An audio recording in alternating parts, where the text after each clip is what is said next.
ଆସିଲ ଭାଇ ଆସିଲ।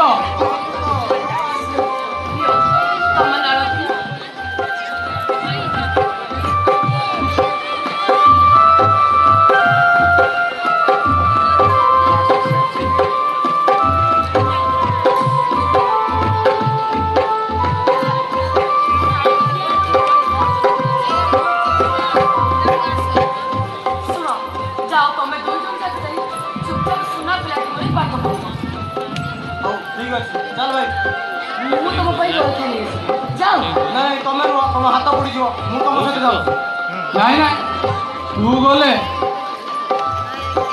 ଖାଇବା ମିଳିବ ତ? ନା ନା ଏଟା କେବେ ସମ୍ଭବ ନୁହଁ, କୁଆ ଯାଇପାରିବୁ। ହଁ ଭାଇ ଏଇ ମାର୍ଚ୍ଚ 15 ତାରିଖରେ ମୁଁ ଯିବି, ହେଲେ ଭାଇ ସମ୍ଭବ ନୁହେଁ। ଆଉ 2 ମାସ ରହିଲା, 10 ଲକ୍ଷ ଟଙ୍କା ଦରକାର। ଏଇଟା କ'ଣ ସମ୍ଭବ ଭାଇ?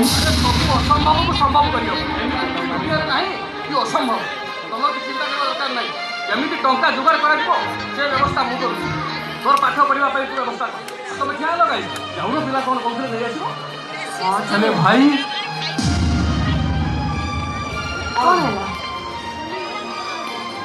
କ'ଣ ହେଇଛି ହେଲେ ଭାଇ? ଏଇଟା କ'ଣ 10 ଲକ୍ଷ ଟଙ୍କା 2 ମାସ ଭିତରେ କ'ଣ ସମ୍ଭବ ଭାଉଛ? ଆରେ ତୁ ସେ ସବୁ କଥା ଚିନ୍ତା କରନା, ଭାଇ ତ କହିଲେ ସେ କଥା ବୁଝିବେ। ତୁ ଚାଲିଲୁ, ମୋତେ ଭୋକ ଲାଗିଲାଣି ଜୋରସେ। ଆରେ ଏବେ ପରା ଧରଣୀ ଦୋକାନ ତତେ ଖାଇକି ଆଣିଥିଲି 2 ଘଣ୍ଟା ହେଲାଣି। ଆଉ ଏବେ ଟାଇମ୍ କେତେଟା ହେଲାଣି କହିଲୁ? ଏବେ କେତେଟା 12ଟା ହେଲା। ଆଉ ତୋ ମେଡ଼ିକାଲ ସାଇନ୍ସ କ'ଣ କହୁଛି? ପ୍ରତି 4 ଘଣ୍ଟାରେ ଥରେ ଲେଖେ ଖାଇବା ପାଇଁ। ଆରେ ଗୋଟେ ସିରିୟସ୍ କଥା ହେଲା ବେଳେ ସବୁବେଳେ ଗୋଟେ ଲଫଡ଼ା।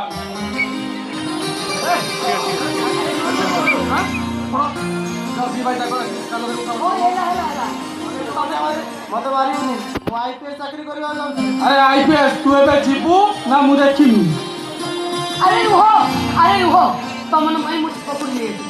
ପକୁଡ଼ି ଛାଣିକିରି ରଖିଛି, ମୁଁ ନେଇ ଆସିଛି ତମେ ଖାଇବ। କାହିଁ ତ ରଖୁଛି ବହୁତ ବଦମାସ ହେଇଗଲାଣି। କ'ଣ ଦେଖ ତୁମ ଯେଉଁ ପାରିବି ହବ ମୁଁ ଯାଅ ନେଇ ଆସ। ତମକୁ ମୁଁ କେତେ ଥର କହିଲି ଏମିତି ପିଲା କହିଲେ ହବ। ଧର 2 ଜଣ ଯାକ କାନ ଧର, କାନ ଧରିକି ଉଠିବ ଶୁଅ। ବଦମାସ କୋଉଠି କାନ?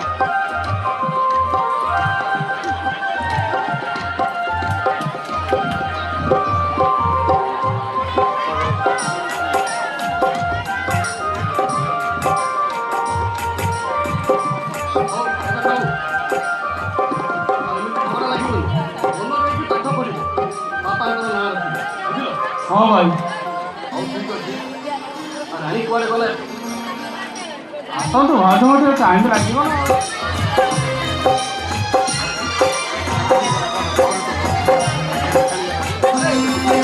ପାଣି ହେବନି ଖେଳି ଦେବ। କେତେ ବଦମାସ ହେଇଗଲେ।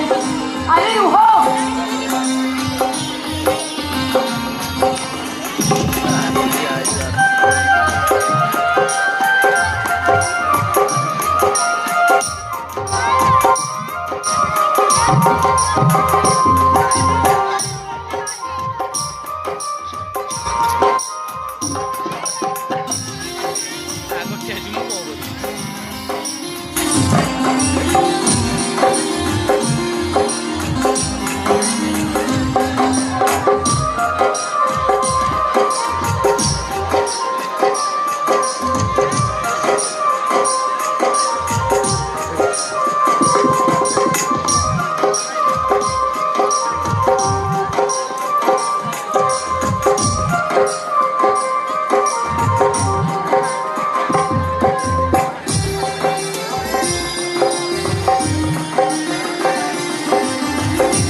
ଏବେ ତମର ପେଟ ପୂଜା ହେଲା ତ? ଆଉ ଝଗଡ଼ା ଲାଗିବନି ହେଲା? ନା ନା ଖାଲି ପେଟ ପୂଜା କରିବା ପାଇଁ ଏମିତି ଯେ ହଉଛ ସେ 2 ଜଣ ପାରିବି ହବନି।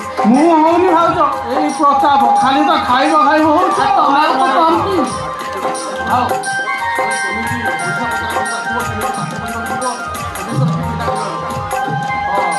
ତମେ ପରା କହୁଥିଲ କ'ଣ ମୁଁ ପାଇଁ ଟଙ୍କା, ହେଲେ ମୁଁ କ'ଣ ସେ କଥା କିଛି ବାକି ରଖିଛି? ଆରେ ମୁଁ ପୁରା ମୋ ସାଙ୍ଗ ପାଖକୁ ଯାଇଥିଲି। କ'ଣ ଖୁଡ଼ ମୋ ପାଖକୁ ଯାଇଥିଲା? ଓ ତମେ କହିବା କଥା ହେଲା ତମେ ଯେଉଁ ମୋତେ 5,000 ଟଙ୍କା ଦେଇଥିଲ, ସେ 5,000 ଟଙ୍କା କ'ଣ? ତମେ ତ ଦେଖୁଛ ତମେ ତ ଭଲ ଲୋକ। ଶୁଣ, ମୁଁ ଦେଖୁ ତମେ ତ ବହୁତ ଭଲ ଲୋକ। ବାପାଙ୍କ ପାଇଁ ଯୋଉ ଖର୍ଚ୍ଚ ହେଲା ସେଇଟା କୋଉଠୁ ଆସିଲା କି? ମୋ ଭାଇ, କାମ ମୁଁ କରୁ। କହୁଛି, ମୁଁ ବା ସେଇ କଥା ତମ ଭାଇ ଆରେ ଶୁଣ, ସେ ମୋତେ ସିଧା ସିଧା ମନା କରିଦେଲେ। ପଇସା ଦେଇହେବନି। କିଏ ମନା କରିଦେଲେ? ମୁଁ କଣ ଯଦି ମନା କରିଦେଲେ ଗୋଟେ କାମ କରୁନ, ଆମର ତ ବିଲରୁ ଧାନ କଟା ସରିଲାଣି, ଆଉ 2 ଦିନ ପରେ ଧାନ ଅମଳ ହବ। ସେ ଧାନ ବିକ୍ରି କରି କୋଳ ମଉସା ପାଖକୁ ଟଙ୍କା କିଛି ଆଣି ତାଙ୍କୁ ଦେଇଦବ। ମୁଁ କାଲି ଆମ ଖଳାକୁ ଧାନ ଉଠିବ। ହଁ ଦିନିଆ ମେଘଟା ଦେଇକି ମୁଁ ତ ଦେଖିଲାଣି କେତେ ଯଦି ବର୍ଷିଯିବ ନା ପୁରା ବେଙ୍ଗା କରିଦେବ। ମୁଁ ତ ସେଇ କଥା ମୁଁ କହୁଛି। କାଲି ଦିନ ମୂଲ୍ୟା କରିଛି, ସେମାନଙ୍କୁ କାମ ଲଗେଇ ନାହିଁ, ମୁଁ କିଛି ଗୋଟେ ବ୍ୟବସ୍ଥା କରିବି। କଣ କିଛି ଗୋଟେ ବ୍ୟବସ୍ଥା କରିବ? କଣ ତମେ ବ୍ୟବସ୍ଥା କରିବି ଜାଣି? ତମେ କଣ ଭାବୁଛ ମୁଁ କିଛି ବୁଝିପାରିନି? କିଛି ବୁଝିପାରୁନି, ମୁଁ କଣ କିଛି ବୁଝିପାରିନି?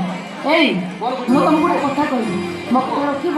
ହଁ କୁହ, କୋଉ 5,000 କଥା କହୁଛ ତ? କଣ 5,000 ଟଙ୍କା କହିବି? ତମେ 5,000 ଟଙ୍କା ଦେଇଥିଲ, ମୁଁ ବାପାଙ୍କ ମେଡ଼ିକାଲ ଖର୍ଚ୍ଚ କଣ ସେଇ 5,000 ଟଙ୍କା ଶୁଣ ହବ? ତମେ କିଛି ଜାଣିନ। ତାପରେ ମୋର ଆଜିକାଲି କିଛି ଶୁଣ, କଣ ତମେ ଏମିତି ହେଉଛ କହିଲ? ମାନେ ଆମ ପ୍ରଦୀପ ଡକ୍ଟର ହେଇଗଲା ପରେ ମୋ ପାଇଁ ସେ ପୋଲା ଆଣିଦେବିନି? ନିଅ ଏଇ 2ଟା ନିଅ। ନିଅ। କଣ କହିଲ? ତମ ପଲା ନେଇ ମୁଁ ବିକିବି? ହଁ ତମ ଦେହରେ ଗୋଟିଏ ବି ସୁନା ଗଣା ନାହିଁ, ତାକୁ ନେଇ ବିକିବି? ନାଇଁ ନାଇଁ, ତା ଛଡ଼ା ରହିଯା ବର୍ମା। ଆରେ ତ ବୁଝାଉଛ କାହିଁକି କହିଲ? ଆମ ପ୍ରଦୀପ ଡକ୍ଟର ହେଲା ପରେ, ଆମ ପିଲାମାନେ ଚାକିରି କଲା ପରେ ସେ ମୋତେ ସୁନା ଆଣିଦେବେନି?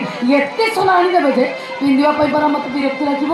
ତମେ ଯେତେ କହିଲେ ବି ମୁଁ ସେ ଗହଣା ନେଇପାରିବି, କାରଣ ସେ ସୁନା ଗହଣା ସେ ପଲା ଥିବ ତ ମୁଁ ତମକୁ ମୋ ବାସଗାତ୍ର ପ୍ରଥମ ଉପହାର ଦେବି। କାହିଁକି ଅବୁଝା? ଆରେ କାହିଁକି ଅବୁଝାଉଛ? ଏଇ ନିଅ, ତମକୁ ମୋର ନିଅ।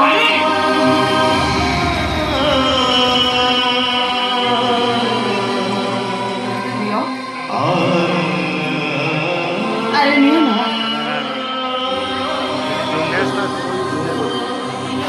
জুম করবে চুলটা নেবো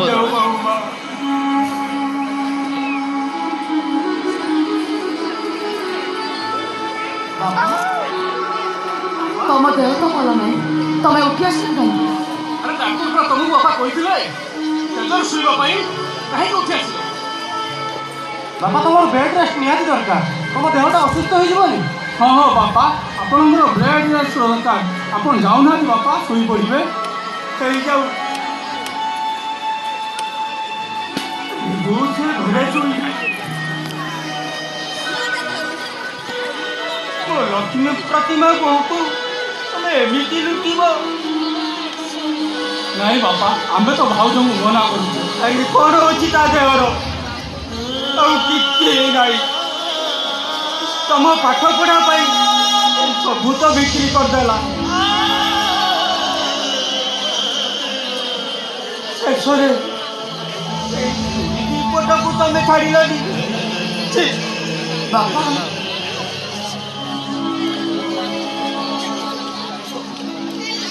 କାହିଁକି ମନା କରୁଛୁ? ଆରେ ପ୍ରଦୀପ ପ୍ରତାପ ସେମାନେ ପାଠ ପଢି ବଡ଼ ମଣିଷ ହେଲା ପରେ ସେ କ'ଣ ପାଣି ପାଇଁ ଗହଣା କିଣି ପାରିବେନି? କାହିଁକି ମନା କରୁଛୁ ବାପା? ହଁ ହଁ ଭାଇ, ଠିକ୍ କହୁଛ ଭାଇ। अरे तू कावगी हाती वर पडे सबू ठारू बदमाश तू ବାପା अरे किए ये दुनिया रे किए ता स्त्री को एमिति रखिजी ता कादरे नहीं ता नातरे नहीं छे देख तो स्वामी पड़िया को ବାପା କାହିଁକି କାହିଁକି ଏମାନଙ୍କ ପାଇଁ ତୁ ସର୍ବଶାନ୍ତ ହେଇଯାଉଛୁ? କାହିଁକି? ବାପା ସେମାନେ ପରା ମୋ ଭାଇ। ଆରେ ତୁ ଏକାର ଭାଇ ଭାଇମାନଙ୍କ ପାଇଁ ମୋର କ'ଣ କିଛି କର୍ତ୍ତବ୍ୟ ନାହିଁ? ଯେତେ ଯାହା ହେଲେ ବି ସେ ହେଉଛନ୍ତି ମୋ ଭାଇ। ବାପା ଆପଣ ପରା କଥା ଦେଇଥିଲେ, ଆପଣ ପରା ମୋତେ କହିଥିଲେ, ଆପଣ ଦେଇଥିବା କଥା କେମିତି ଭୁଲି ଯାଉଛନ୍ତି ବାପା? ମନେ ପକେଇଲେ ସେଦିନର କଥା, ଯେତେବେଳେ ରୋଗ ଶଯ୍ୟାରେ ପଡ଼ିଥିଲେ ସେତେବେଳେ ମୋତେ ପାଖକୁ ଡାକିକି କହିଥିଲେ, ଏ ରାଜା ଏ ପିଲାଟିଟା ତୋତେ ଲାଗିଲେ ସେମାନଙ୍କୁ ପାଠ ସାଠ ପଢ଼େଇ ମଣିଷ କରିବୁ, ଏ ସମାଜରେ ମଣିଷ କରି ଛିଡ଼ା କରେଇବୁ, ସେମାନଙ୍କୁ କେବେ ହତାଦାର କରିବୁନି। ଏବେ ବି ସେ କଥା ମୋର ମନେ ରହିଛି। ଦେଇଥିବା କଥାକୁ ଭୁଲି ଯାଉଛନ୍ତି କେମିତି ବାପା?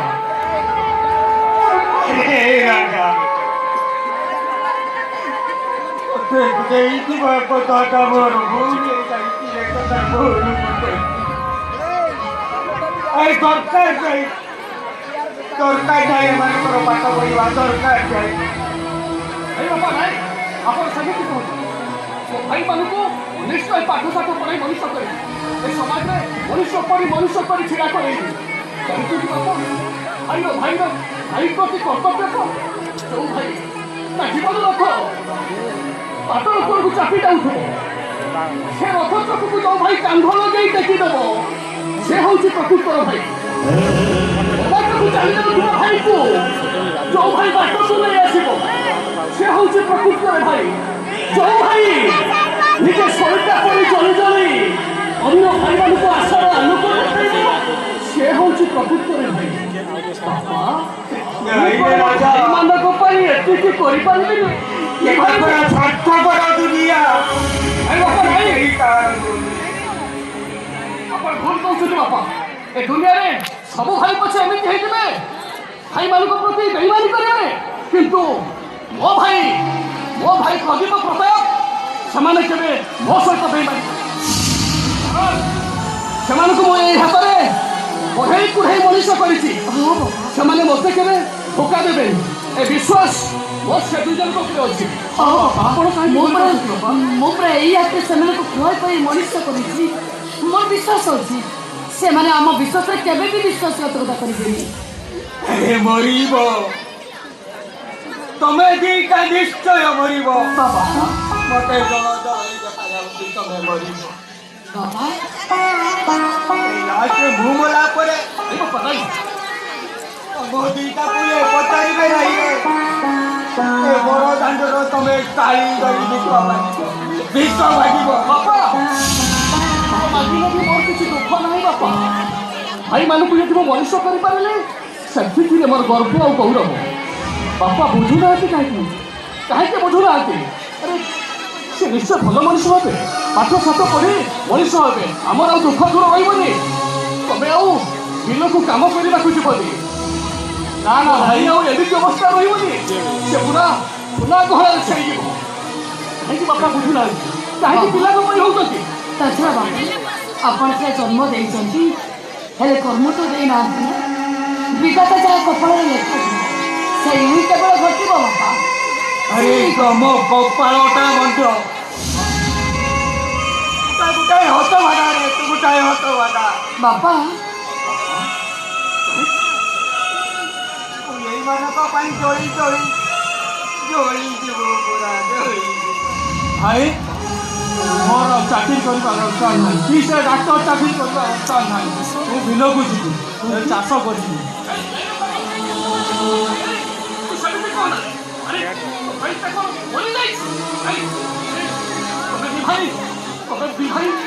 ମୋ ପାଇଁ ବହୁତ କିଛି ମୂଲ୍ୟବାନ ସମ୍ପତ୍ତି ତମେ କାହିଁକି ଏମିତି ଭାଙ୍ଗି ପଡ଼ୁଛ ବାପା ହେଲେଣି ଏମିତି କ'ଣ କହିଦେବେ ସେ କଥାକୁ ଧରି ବସୁଛୁ ନାଇଁ ଜମା ରାଗ ନା ଆରେ ଯାହାର କାମ କରିବା ଇଚ୍ଛା ଅଛି ଯାଉଛେ ବିଲକୁ କାଟିବ ହଁ ବାପା ଆମେ ଦି ଭାଇ ବିଲକୁ ଯିବୁ ଆରେ ମୋ କଥା ଶୁଣ ଆରେ ରୁହ କାହିଁକି କହୁଛ ତାକୁ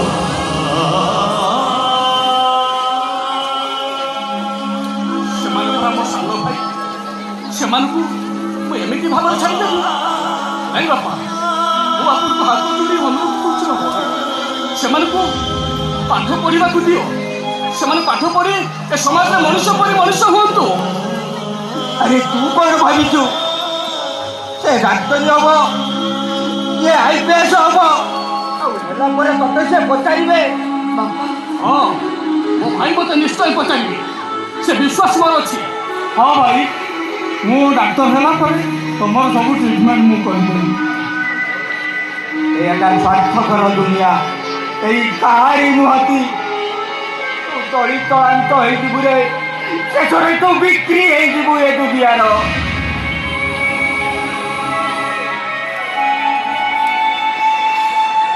ହରିଶ୍ଚନ୍ଦ୍ର ଏମିତି ଦିନ ତଳିତଳାନ୍ତକୁ ଯାଇଥିଲେ ବାପା ହେଲେ ସେ ତ ତାଙ୍କ ପ୍ରୟାସକୁ ଜାରି ରଖିନଥିଲେ ସେମିତି କହୁଥିଲି ବାପା ମୋ ଭାଇମାନେ ମୋତେ ସେମିତି କେବେ ହତାଦାର କରିବେନି ସେ ନିଶ୍ଚୟ ମୋ କଥା ରଖିବେ ମଣିଷ ପରି ମଣିଷ ହେବେ ନାନୀ ଆଉ ଡେରି କରୁଛ କାହିଁ ମୋତେ ଦିଅ ମୁଁ ନେଇ ସେ ପଲାକୁ ବିକ୍ରି କରି ମୁଁ ଟଙ୍କା ଆଣି ସେମାନଙ୍କୁ ଦେଲା ପରେ ସେମାନେ ଯାଇ ଚାକିରି କରିବାକୁ ଯିବେ କାହିଁକି ଡେରି କରୁଛ अरे तुम्हें क्या किया है तो भाई की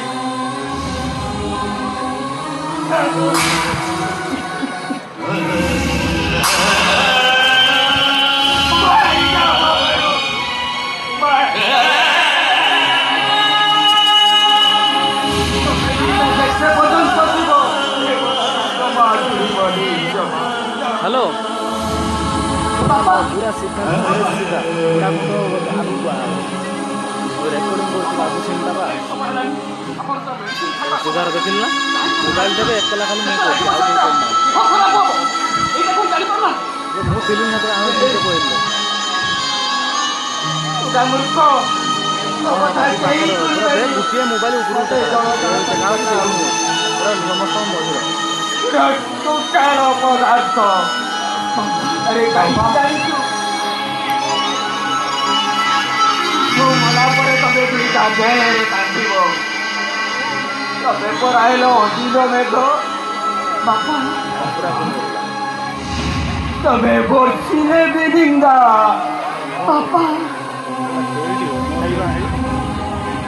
ନ ବର୍ଷିଲେ ବିରିଙ୍ଗା गुटिए मोबाइल ऊपर उठे गाय दे ଆଉ କେହି ଥିବେନି ଆଉ କେହି ଥିବେନି ତମ ଦିନ ମେଘର ଦୁଃଖ ଗାଡ଼ି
धोखा